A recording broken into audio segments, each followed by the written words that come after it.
we can keep this concise if you like. What are 5 behaviors that, if adapted and practiced, can unleash one's greater potential within? We know that they have to be deliberate and we know they have to take action, but in your opinion, what are 5? Number 1 is transforming your mindset. That they did a study of some 3,000 top achievers around the world. They wanted to know what was the common denominator among them. And they discovered that 85% of them reached their goals because of their attitude, 15% because of their aptitude. So retraining your mind, be ye not conformed to this world, be ye transformed by the renewing of your mind. That's number 1. Number 2, giving yourself a home court advantage. Change your personal environment. Upgrade your relationships. There's a new term in psychiatry called relational illness. There's some people that can make you sick. And so you want to look at your relationships and ask the question, what is this doing to me? Am I becoming a better person? Am I moving in the direction of my dream? Am I on course because of this relationship?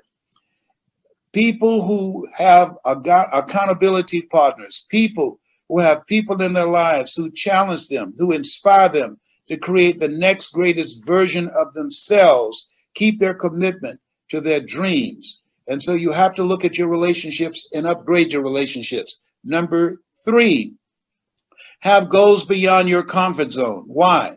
You don't know what you can do. Sometimes you've got to become intelligently ignorant. And so therefore, practice being an assassin. Kill every mediocre behavior in you. All of the negative thoughts, all of the negative things and choices you've been making. Warren Buffett said, habits are too light to be felt until they're too heavy to be broken. So look at these habits that you're engaged in, the ritual that you practice in every day, and decide, I'm going to let that go. Let go of be drag. 4, have the mindset that I will do this. John F. Kennedy in 1961 called his cabinet together and said, we're going to go to the moon.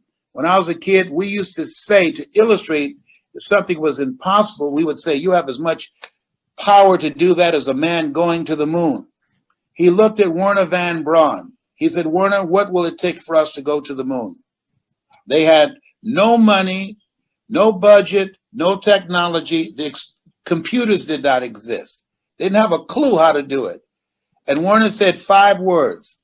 And based upon those 5 words, the president called a news conference a few days later and said, we're going to the moon in 10 years. And we did it in 8. What were those 5 words? He said, the will to do it.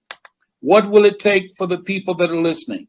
That among the 20,000 people that are losing their jobs every day because of technology, every day because 50% of the jobs today can be done by robots, every day, 20,000 being laid off. What will it take for them to create their own business or advance their own career with another corporation or develop the ability to find ways to generate income to control their own personal economy? The will to do it.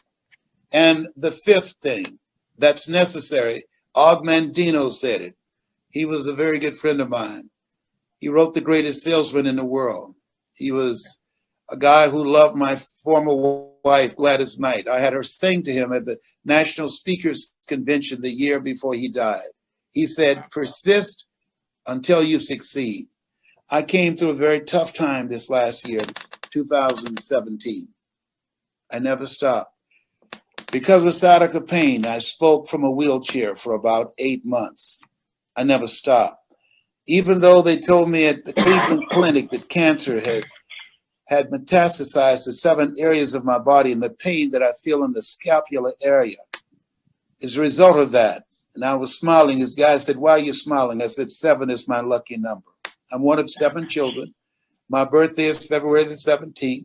Joshua marched around the walls of Jericho 7 times. Naaman dipped himself in the river Jordan 7 times. My phone number is 702. 7 is my lucky number. That means that cancer is getting the hell beat out of it, and I will persist until I succeed.